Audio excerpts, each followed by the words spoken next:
akidah Imam Syafi'i dalam masalah sifat khabariyah itu bagaimana? Tafwid atau ta'wil atau? Yang jelas di kalangan ulama salaf ya, di dalam muamalah berinteraksi dengan nusus itu ada yang takwil, ya, ada yang tafwid. Jadi takwil itu bukan buatan Asy'ari. Loh, takwil itu yang jelas bukan dari Asy'ari, tapi itu berlaku sejak masa sahabat. Sebagian sahabat itu sudah melakukan takwil. Kemudian setelah generasi sahabat itu habis, ulama tabi'in, murid-muridnya Ibnu Abbas, murid-muridnya Ibnu Mas'ud, itu semakin ramai yang takwil. Ke belakang tambah banyak yang takwil. Loh, Imam Syafi'i itu bukan hal zahir. Gak mungkin beliau tidak takwil. Jadi karena beliau bukan zahiriyah. Kalau diringkaskan salaf, generasi salaf itu berapa? Takwil, tafwid. Kalau generasi salaf yang soleh, ya, di dalam berinteraksi dengan ayat-ayat mutasyabihat atau hadis-hadis mutasyabihat, itu ada dua pendekatan. Pertama, tafwid. Ya, itu bukan berarti yang takwil tidak ada, karena takwil juga diriwayatkan dari ulama salaf. Yang kedua, takwil. Dan hampir semua ayat-ayat mutasyabihat yang ada ulama salaf yang melakukan takwil. Ada. Dan saya kira Imam Syafi'i gak mungkin anti takwil. Loh, beliau ini coba di fikih-fikihnya kan ditakwil terus. Ketika berijtihad fikih, beliau misalnya ya seperti ini hadis yang dipakai oleh mazhab Hambali, dipakai oleh mazhab Hambali dan diikuti oleh orang-orang Wahabi atau Salafi di Indonesia. Orang yang meninggalkan sholat kan kufur.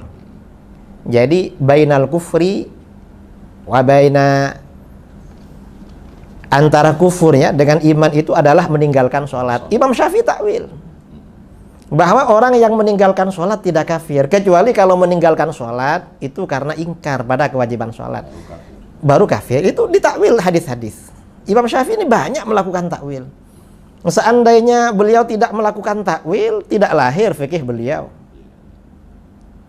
Hanya beliau memang tidak punya kajian khusus, karangan khusus di dalam masalah akidah.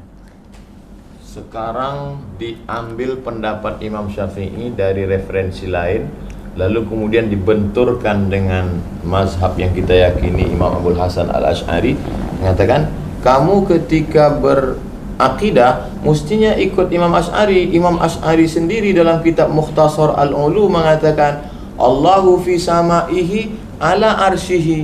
Kenapa kamu mentakwilkan? Tapi Ustaz Abdul Somad mengatakan takwil. Orang yang mentakwil itu kafir, jangan ikut Abdul Somad, ikutnya ke Imam Syafi'i. Orang Syafi'i ngomong Allah fi samaihi ala arsyihi.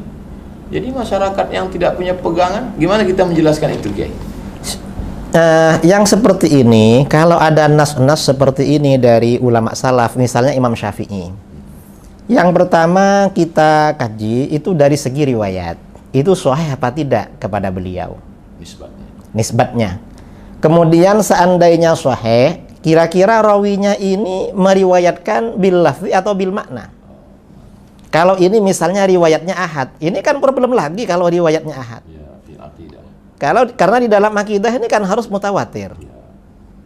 Kemudian kalau misalnya itu sanadnya sudah sahih, sudah begini, kalau pernyataan ulama salaf itu bertentangan dengan keyakinan yang qat'i, maka ditakwil. Bisa jadi seandainya itu sahih ala arsyihi, yang dimaksud ala arsyihi itu bisa jadi artinya ulu wa mulkin wa sultan. Makanah. Jadi itu artinya bahwa Allah itu artinya ada di atas arasy, di atas dalam arti menguasai dan mengatur. Sama dengan misalnya gubernur atasannya bupati. Itu kan belum tentu ada. Kalau duduk kan di atas kepalanya kan bukan. Berkuasa. Artinya berkuasa. Sama dengan itu.